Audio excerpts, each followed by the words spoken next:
You co-produced today. Yeah. Now, what is in your head, like at the moment that it's been a very successful day so far? I say so far as if it's all going to go just beginning. Well. Sure. It's just beginning.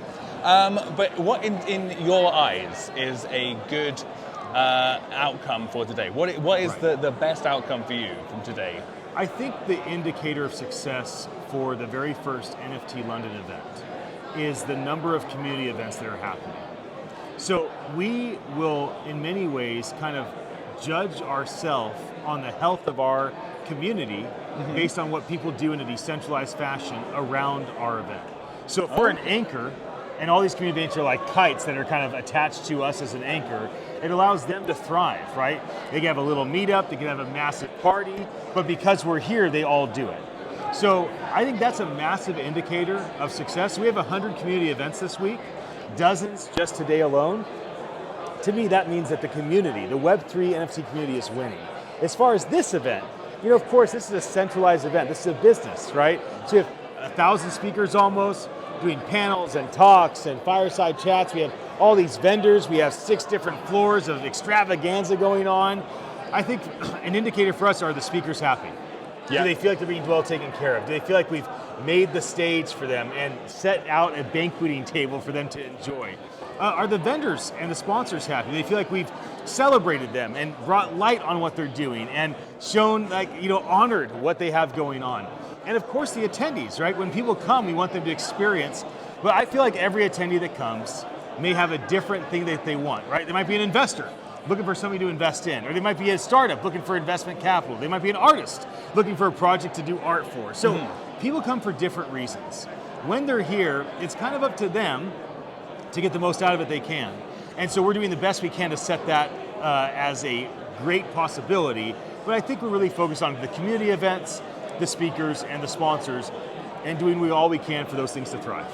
That's amazing.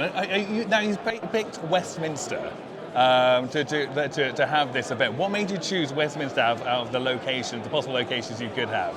That's probably different people would give you different answers, but I would say that the QE2 Conference Center, where we're at right now, is an extraordinary world-class event center. This is as beautiful and as luxurious and as functional as any event center I've ever seen. So I think this made it an easy choice. The fact that you can see Big Ben and Parliament and the House of Lords and all these extraordinary churches and buildings and old castles and old mansions all around us certainly makes it like, it's visceral, right? Like you feel that. So I think that made it an easy decision for us. So and we're taking things into Web 3. So this is sort of Web 1. You're showing the British Web 1 right now. Yeah, this is Web 0.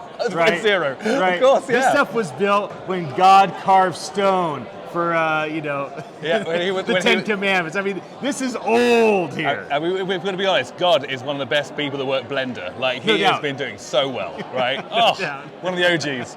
Awesome. So is there anyone that you've seen today where you're absolutely blown away by a certain project and you're just like, wow, what a great use of creativity. I'm so glad they brought this to our space. I am easily impressed to like a level 7. But you're asking like, have I gotten a level 9 or 10? No. No. There is. I mean, that just means you have a high ask for creativity, right? I celebrate the community leaders. So it's nice to see Crypto Mondays here. They've been gathering together people in the DeFi, crypto, Web3, blockchain, NFT space for a long time. It's nice to see Rug Radio here. The stuff that they're doing around content creation. It's nice to see a lot of the thought leaders that kind of have been the forerunners that have said, this is where we're going and how we're getting there, and knowing that others have followed behind. I mean, the great thing for me is like hugging my friends IRL, right? I've been in this industry for 5 years, to be able to see people, celebrate them, show them what I'm working on, see what they're working on. But as far as like a new project, has there been any new project that I am just amazed by? No, but if I had to pick one, I'll pick a local one. Okay. There's one called HQ NFTs. I don't really understand what they built, but it sounds like a fairly extraordinary no-code platform. They have a big party tonight, that's their launch. And the 2 founders, the 2 women that are the co-founders, I've been really impressed with. Spent a lot of time with them this week. And so I'm really impressed by them from what I can tell of who they are, and I'm very hopeful for their platform. But they're local, so I'm gonna put them out. HQ NFTs it is. Oh, representing it in the UK. I appreciate that. Thank you so much. Absolutely. Well, thank you so much for your time. I hope you have an amazing rest of your I will, NFT you London. too. Thank you so much. All right, my friend. Appreciate it. Thank you. That was a great interview. Thank you so much.